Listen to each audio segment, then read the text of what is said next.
Hello friends, ఈరోజు వీడియోలో మనం ఉసిరికాయ పచ్చడి సంవత్సరం అయినా ఒకే రంగులో ఉండేలాగా తాజాగా ఉండేలాగా ఎలా తయారు చేయాలో నేర్చుకుందాం.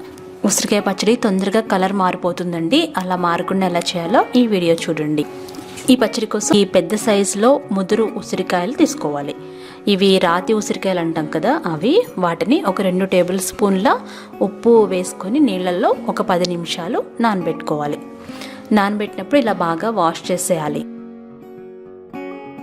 నానిన తర్వాత ఒక పొడి బట్ట మీద పరుచుకొని బాగా తుడుచుకోవాలి. ఎక్కడ తడి ఉండకూడదు, అలా బాగా తుడుచుకోవాలి.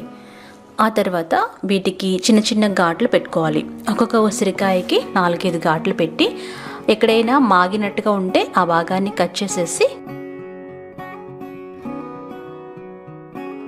కింద 10 నిమిషాలు ఆరబెట్టుకోవాలి. అలా చేస్తే తడి లేకుండా మొత్తం ఆరిపోతాయి. ఇప్పుడు ఒక చిన్న టీ గ్లాస్ దాదాపు 50 గ్రాములు ఉంటుంది. అది కొలత గ్లాస్గా తీసుకోవాలి. మీరు ఫస్ట్ టైం ట్రై చేయాలనుకుంటే 1/2 కేజీ ఉసిరికాయలతో మాత్రమే ట్రై చేయండి. ఒక 10-12 ఉంటాయి. ఇప్పుడు ఒక 3 టీ స్పూన్ల ఆవాలు, 1/5 వంతు గ్లాస్ ఆవాలు పక్కన పెట్టుకోవాలి. ఇప్పుడు వేరొక చిన్న గ్లాస్, సేమ్ గ్లాస్ తీసుకొని 1 టీ స్పూన్ మెంతులు తీసుకోవాలి. 1/8 వంతు గ్లాస్ అనుకోండి. వీటిని చిన్న మంట మీద కాస్త రంగు మారేంత వరకు వేయించుకోవాలి. ఆవాలు వేయించకూడదు, మెంతులు మాత్రమే వేయించాలి. ఇవి బాగా చల్లారబెట్టాలి. ఆ తర్వాత చల్లారిన తర్వాత ఆవాల్లో వేసేసి ఒక మిక్సీ జార్లోకి తీసుకోవాలి. మిక్సీ జార్లో వేసి బాగా గ్రైండ్ చేయాలి. మెత్తని పౌడర్ రావాలి. ఇప్పుడు అందులో ఒక పెద్ద వెల్లుల్లిపాయని రెబ్బలుగా తుంచుకొని వేసుకొని కచ్చపచ్చగా గ్రైండ్ చేసి పక్కన పెట్టుకోవాలి. ఇప్పుడు దీనికోసం నిమ్మకాయలు కావాలి. మనకి 6-7 నిమ్మకాయల్ని నీళ్ళల్లో కాసేపు నానబెట్టుకోవాలి. అలా చేస్తే రసం ఎక్కువ వస్తుంది. ఇలా ఎల్లో కలర్లో ఉన్న పెద్ద నిమ్మకాయలు తీసుకుంటే రసం బాగా వస్తుంది. అలాగే తొక్క పల్చగా ఉన్నవి తీసుకోవాలి. 15 నిమిషాలు నానిన తర్వాత వీటిని కూడా ఒక పొడి బట్టతో బాగా తుడిచేసి పక్కన పెట్టుకోవాలి. కలర్ మారకుండా ఉండాలంటే ఇదేనండి చిట్కా. చింతపండుతో కాకుండా నిమ్మరసంతో చేసుకోవాలి. ఇలా మనకి కావాల్సిన నిమ్మకాయలు పక్కన పెట్టుకొని వీటిని కట్ చేసి 3/4 గ్లాస్ వచ్చేంత వరకు రసం పిండుకోవాలి. అవసరమైతే ఇంకొన్ని వేసుకోవచ్చు. ఆ తర్వాత 3 గ్లాసుల నూనెని కాగబెట్టుకోవాలి. దీనికి వేరుశనగ నూనె అయితే బాగుంటుంది. నూనె కాగిన తర్వాత మనం పక్కన పెట్టుకున్న ఉసిరికాయలన్నీ వేసేసి ఒక 10 నిమిషాలు మీడియం ఫ్లేమ్లో ఫ్రై చేసుకోవాలి. ఈ ఉసిరికాయలు కాస్త మెత్తబడాలి. ఇలా మధ్య మధ్యలో కలుపుకుంటూ ఫ్రై చేసుకోవాలి.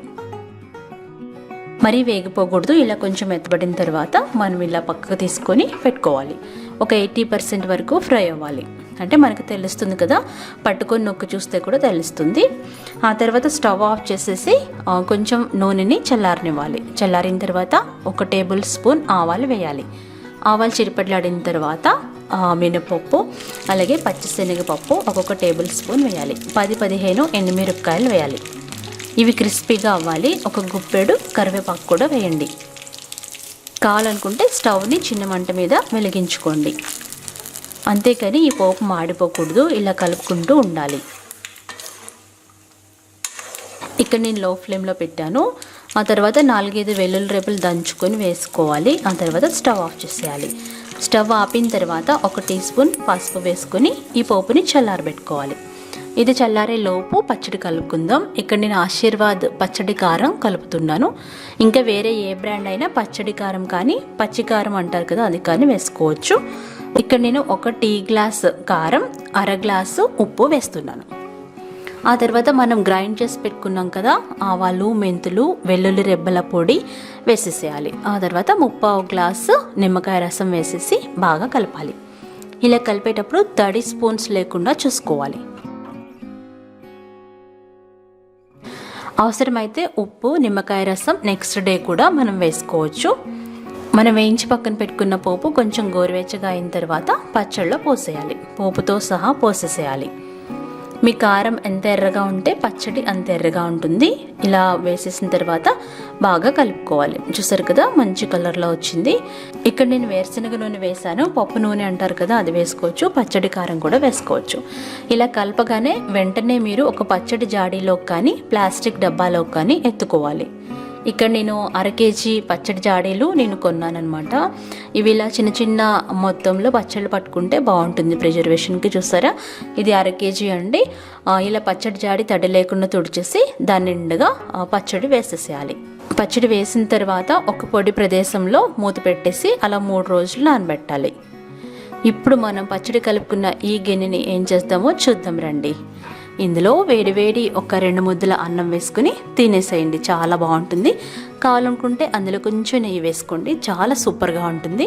ఆ తర్వాత నెక్స్ట్ డే చూస్తే నూనె చూసారా అడుక్కెళ్ళిపోతుంది. కావాలనుకుంటే కొంచెం నూనె వేసుకోవచ్చు.